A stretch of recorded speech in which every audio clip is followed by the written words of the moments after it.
This little guy is not from Australia. You're not an Australian. This little guy is actually from Europe and was imported over here in the 1800s and has done quite well for himself. In fact, that's why originally the dingo fence was built. It was actually, in the beginning, a rabbit fence. You are quite a good breeder too, and they've spread throughout Australia, causing a lot of problems.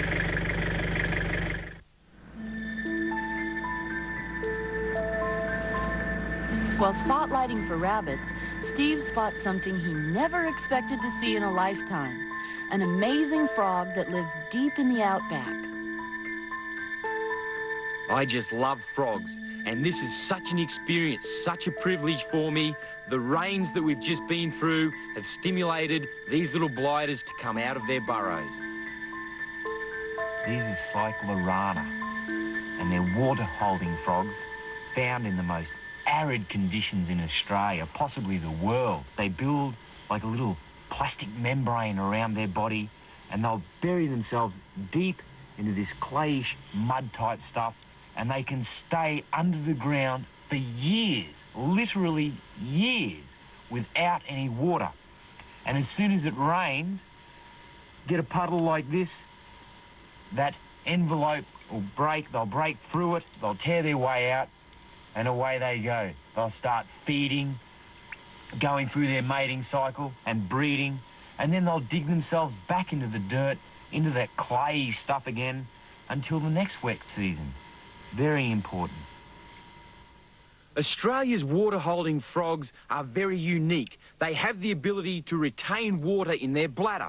They burrow under the ground and build a cocoon-like chamber which they line with sloughed or shed skin.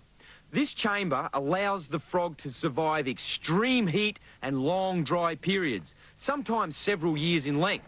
Now, after good rains, it emerges from the burrow and feeds and breeds in the temporary pools in the clay pans.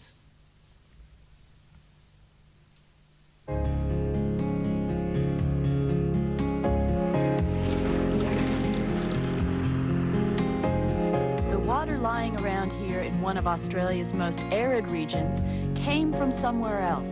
It fell in Queensland, hundreds of kilometers away. There's been no rain here at all. This water fell days ago. When it really pours out here, large parts of the dingo fence disappear entirely under the water. And on low-lying sections, in the gullies and dips, the fence could go under without a drop of rain falling anywhere close. The runoff can cause problems a long way from the rainfall.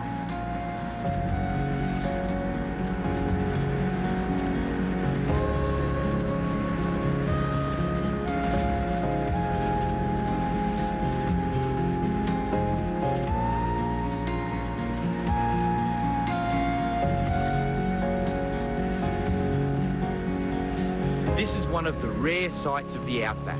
The red sands of the inland deserts, dotted and sometimes surrounded by sheets of water. And when there is water like this, wildlife moves in from right around the area. It won't be long before this part of the dingo fence bursts into flower.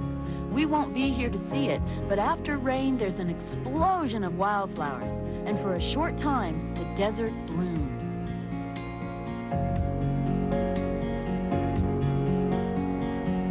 It looks like this kangaroo is trying to outrun us.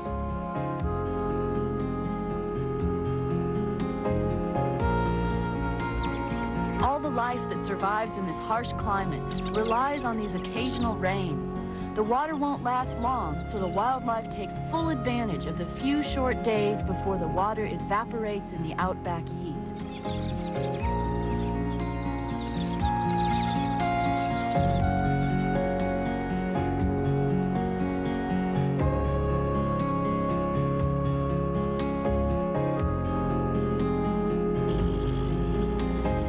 As we push ahead at a steady pace, we notice that another red kangaroo is striding beside the truck.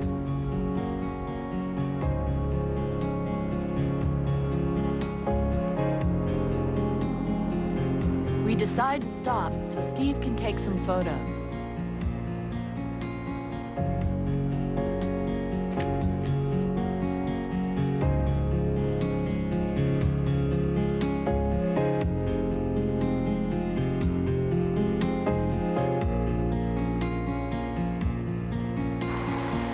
As we said, this track is definitely not for public use.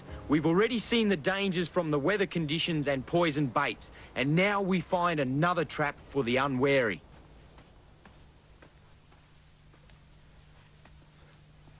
This is a set leg hold trap. She's ready to go. Something puts its foot